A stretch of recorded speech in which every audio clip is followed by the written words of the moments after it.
Rabsane gade gade sainabu domani wa warra biyarrat wa finfinne fi hadama ko feju abirati miti warri na irgitan finfinne fi hadama nama hisis si galami haga maditti bar masarat nama kuma dibbala mirra fuusifte hiisifte polisi tergite fuusifte odoshira takkanu jatin qeerro oromo jechu warra baadiyarra nafse ufi baafatu hadama keessa galan sini galami nafse ufi baafatu hadamatti abbootin kenna hawwanni kenna qeerron tokko yoo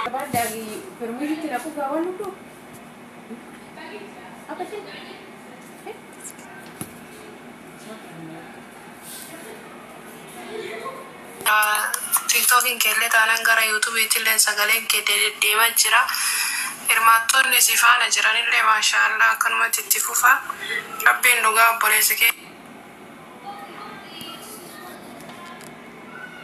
nama gadi ta'ee wayii taate nadhaan irraan dubbattu shira oromoo irratti xaxummoo shira daangaa hin qabne kana waan sila artistoota keenya kaburu abdiidhaan as baanuu abdii kutachiisu Jole ke nakakajalee boru asbaanii Oromoof wabii ta'uuf deeman Oromoof wareegamuu deeman uyyuu abdii kutachiisee utuba deebisa yaanni kalee dheengadda shira harka uummata Amaaratii walitti naqatanii mucaa kanarratti hin deemanii hedduu ulfaataadha waan hundaafuu iyyaayisiisaa jabaadhaa isiniin jedha dhugaa rabbi waan gaariirra jirtaniin dhageeffadhame hojiirra jira booda dubbadha.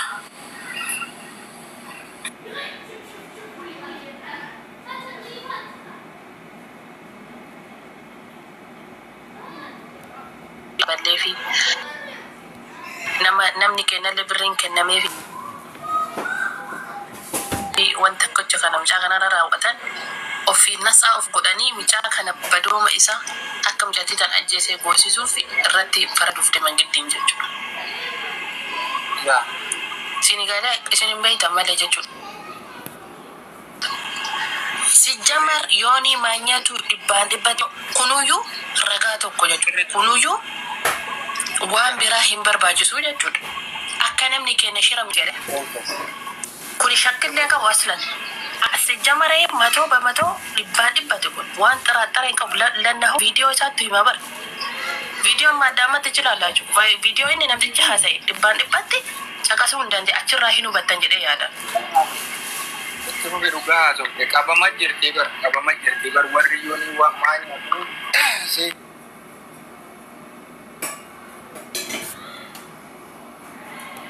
mucaa tokko si jamar gaafa mucaa tokko gaafa du ilalala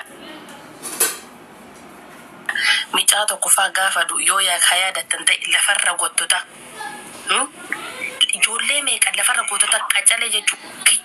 Wallahi laayiviyyuu osoo hin dabarsin osoo nyaata gaarii nyaatin ka itti fannisanii warii haddeedhanii mucaa qawwee itti fannisanii ajjeesan sin fuulduratti namoo ijoollee meeqan lubbuun darbee jechuun hin beekne miidiyaa kanarra harka hartanii gizeessaniyyuu akkanatti laftanyaa sagalee nuun taate basmaan jedhamee qaqqalame gaafa kaan namni hafuura baasee takka jiru kana hizbiin iyyuu ingiliffaan arabiffaan toroggomsiisuun jechuudha. Sini gede darbe tasafu baasi wala lijita baasi wala dinam ajanda barbada bicara kana daba magodo yo mjati duga ka kabatan tay warri shi Rozi warri yu ga haka ba ko isi te gida ta ka tay mal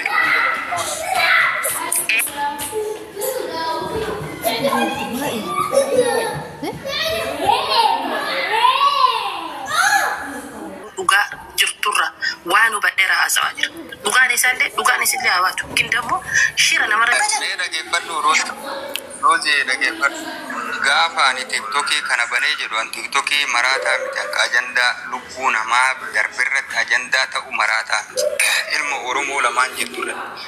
Ani kan ajandaa kanaaf tiktokii kana banee jedhu biyya keessaa sirriitti yoo xiqqaate nama 10 dubbiseeti. Ningalu shirri deemaa jiru salphaa kan ta'in jechu abbaa murtii dhiyootan abbaa murtii yeroo manni abbaa murtii banamu akkuma itti ol seenu dhabe. Sigala warri shiraa warri mallaqaan ilmaan nafsi ilmaan Oromoo nyaachuu baran kun ol seenaa dubbadhaa warri Finfinnee jirtan as jala jirtanii. Sigalaami warri achi keessa dhayxanii gaafa san dhageeffattan achi keessa jirtanii an bilbilaan isin laale bilbilaan isin quba qabu malee jechuudha.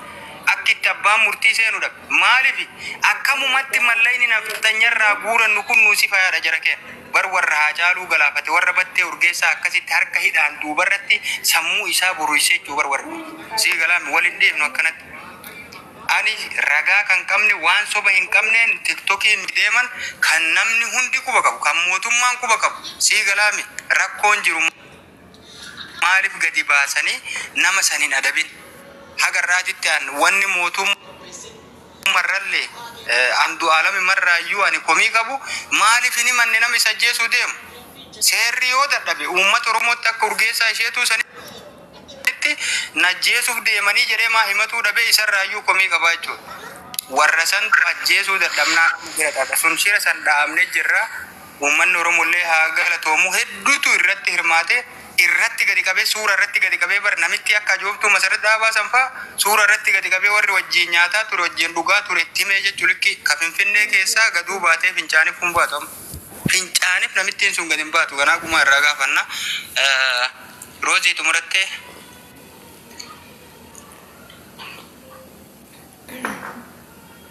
sagaleen kee dhageema koppiliinkii namni tokko harka irraan dhaabina waan isiniin jedheef qaba koppiliinkii taaptaabis miti koppiliinkii thank you Rooziin biran jirtu xumurattee akka feete mee itti fuufi akka feete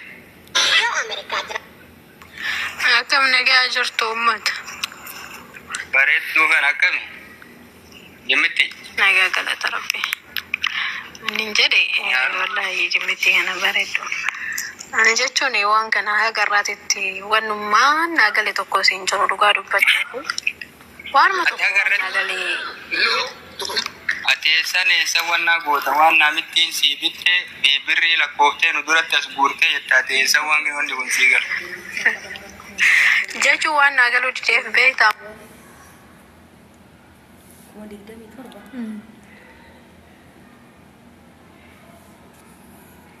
gadda ko kuma saddeet qofa qaba gaafa qanii amantii qaba. Inni booluu na godhe malee. Inni maarra kateessi godha amma inni feemasiidha. Numa keessaa baheetti inni dhiiga mijayyoo kennaa barbaaduu dhabe jedha warri sammuu isaanii nafxanyaa na hojjeta. Nama guddaa sii galaani hojii mootummaa qabu kan yoo amma maqaa isinitti Oromoon guutuun beeku nama sirriitti cimaa dhalataa Wallaggaa dhaqee haadha fi abbaa dhageeffadha dhaqee haadha fi abbaa siin jedha haadha fi obboleettii godhate odoo micayyoo tana mana du'aara bira dhaqee ayyee osoo mana yaalaa waan mana yaalaa hin argine guyyama isiin duute san daddafee nama cimaa beekaa nama cimaa Oromoon hin qabne jettuu jechuudha. Dhaqee gaafatee maal gaafatee waldhab takkama ifa walitti makamanii jarri kun hiriyaa turanii waldhabbii isaanii isiin isinitti matte jira jedhee ani ilmoo kiyya intalli tiyya duutee jedhee irran kaayuu dhabbii takkaa hin dhageenye haadha isiiti obboleetti jira obboleetti hin gaafate hin dhageenye takkaa hin dhageenye har'uma suuraa ka'aa turte kan amma kaleessuma suuraa ka'aa turte wanni isii fi inni illee nutti himaa turan gammachuun akka birthday isii kabajattuu fi cidha isaanii raawwatuuf qophiin akkamii akka barbaachisu waan garaa isin nyaatu jechuudha. Kan isaan deebisan kana amma itti dhiiseetuma akka itti dubbatu dhabee erga jara kanarraa hagan hubate boodan takkaa wal dhabbiin tokko erga jiraatin boodan dhaqee Andu'aalam dubbise.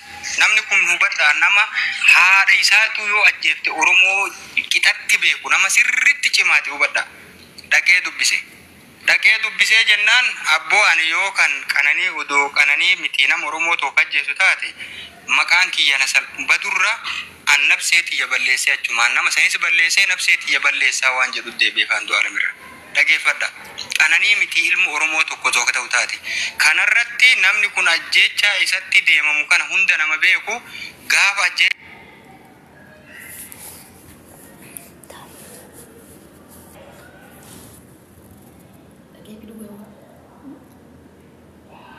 jara kenna Andu'aalamii fi qananiin akkatti jaalalaan waliin turan jibbata kan qaban wajjiin nyaanna wajjiin dhuyna oolii bultiin kenna wajjiin waan takkaa nun arginitu ta'e du'a kana keessa Andu'aalam harkan qabu jedhee bar nama shanii bar namni guyyaa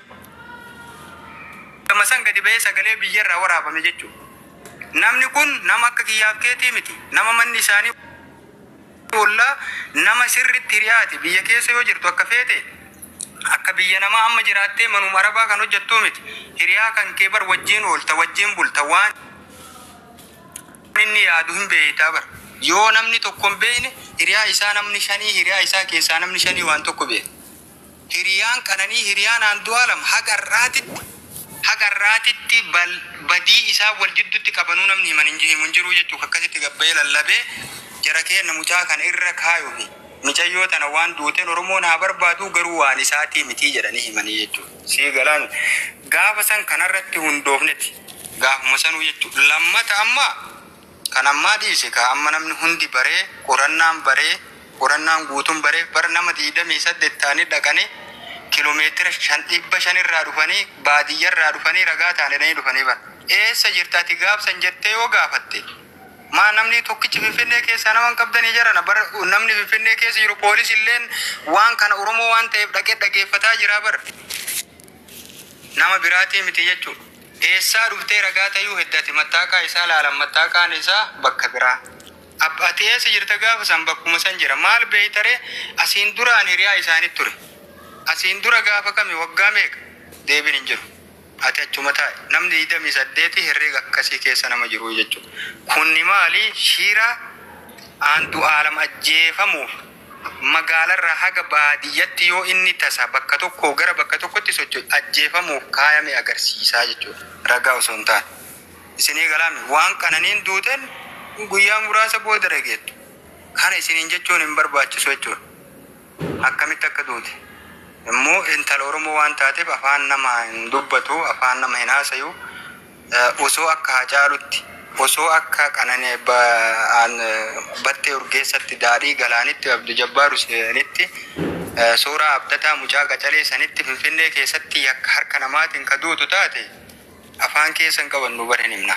Yoo ta'e Oromoon gumaa kafalee gumaa baasee ilmaan Oromooti lachuuyyuu mucalleen gumaa irraa kafalee Oromoon haa baasu. Dhiiga isillee gumaa kafalanii nabseen isiin deebitu warraaf bakka bu'aan sanii haa kennamu jedhanii haasan akkasitti jechuudha.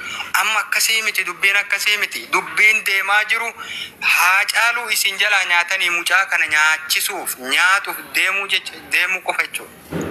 Sii galaami. Wanni jiru tokkoo fi tokko Andu'aalam ajjeefamuu dideebsan ajjeesuuf deemuu qofaa jechuudha.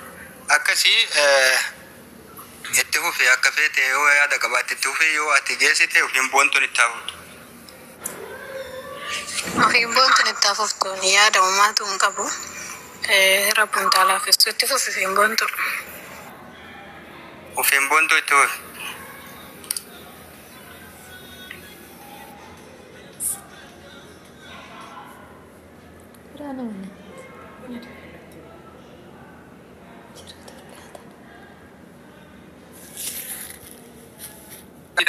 Liibaleen kiyyamma diidamsi tokko ta'uu fi namaa kenne malee ani ammuma boodallee dhageeffadha geemii taphatuu dantaa nama ittiin qabne nama hojjetatee bulan. Ganaa nama hojjetatee wanna fedhe hojjetas jira wanna fedhe asiin amma boodallee nama hojjetatee tiktook irraa nama dantaa hin qabne. Arraayyuu seenuu nama dhufee dhiisati diinan kakaasina ajandaa keessatti dachaa dhiisaa tiktookii akkuma tiktookii madhufa amma kanuma sababa godhan deemanii waan biraa dubbadha. Dhiisaa waan tiktooki gubuuf dhabamsiisu tiktookiin gubamu tiktookiin biraatti dhufa ajandaa keessatti dachaa kana dhiisati. Saara tiktokii sadi qaban tiktokii sadi kafoolon isaa gugurdaa qaba kana tokkichaan haasaa jira malee kuni odoo amma ka dhabamu taate anammuma ka biraatiin irratti ba'aa jechuudha. Sanirra irratti ba'aa jiru maal taate Oromootu fooloo godhee amma kun 42,043 seenuufi Oromootu fooloo godhe sanillee Oromootu 12 qabaa yoo ammaa tokko 12 qaba. Tiktokii hedduu qaba rakkoo takkaayyuu nama hin qabne kammoo geemii taphatuuf dantaa ittiin qabna sagalee sabaa dhugaa sabaa qofa ta'uuf nama deemu jechuudha.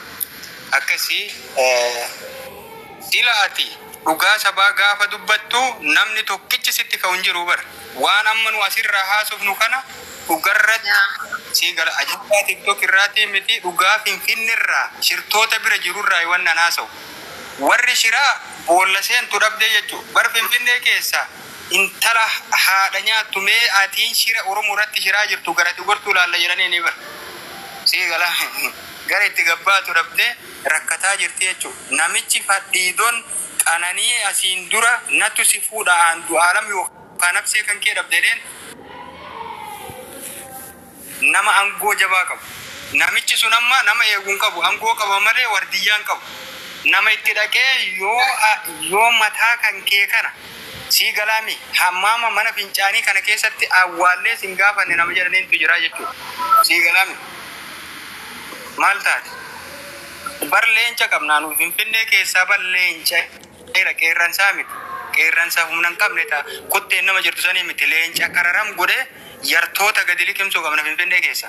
Mootummaa keessaa jedhi maali?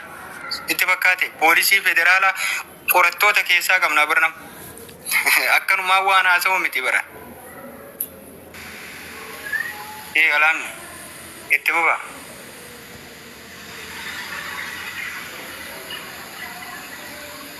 Itti bubi Saaraa itti bubi.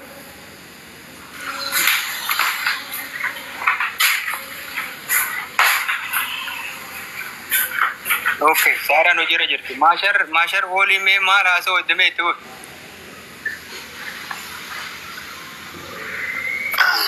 Maashar oolii.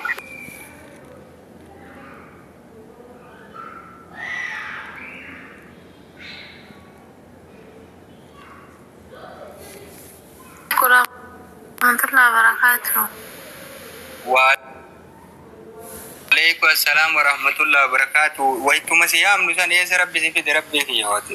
Abdaari Oromoo nutti gadi bahe.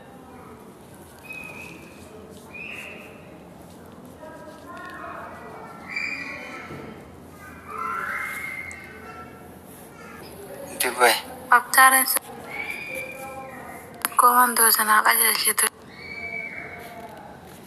Inshallah mata shirku bileen kitaabii godhaatti yaada bareedaa fi haasaa bareedaadha jirtanii jabaadhaa isinin jaawullaalaa isin garaa nu gubate inni jaalallee ofiitis dhabee gaddaa fi mimmaan ofiillee of keessatti cabse wallahi mucayyoon takka duute wallahi namni lama du'e andaalam maaloo jettan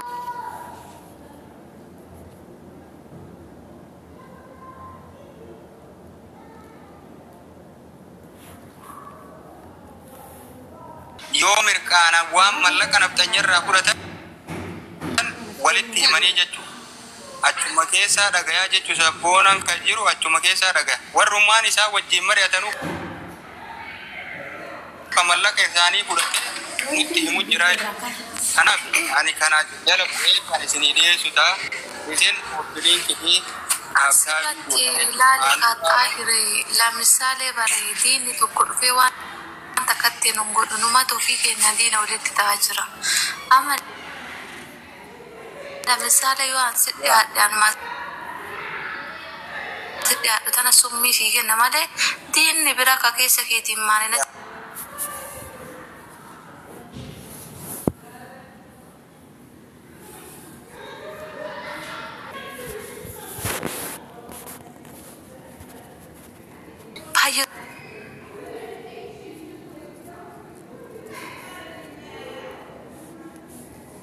maqaa isaanii tokko tokkoon baasaa jira ragaa wajjin jechuudha. Ragaa wajjin akkanaan namarratti haasayuun faayidaa tokko hin qabu. Namuma warru isaanumaa shira xaxanii kaduute ilma Oromoo kan hidhaa jiru ilma Oromoo kadu irrattillee ka jiru irrattillee shiraa jiran malee nuhi ragaa malee waan tokko hin baasnu. Ragaa waan ragaa qabnuun eenyumaayyuu sii galaami ilma namaa ta'ee jechuudha. Kan ji'a sagalitti akka kiyyatti dhalate eenyumaa ta'ee dhiisuuf hin teennu jechuudha. Dhugaa jirtuun isinii gadi baaf. Isin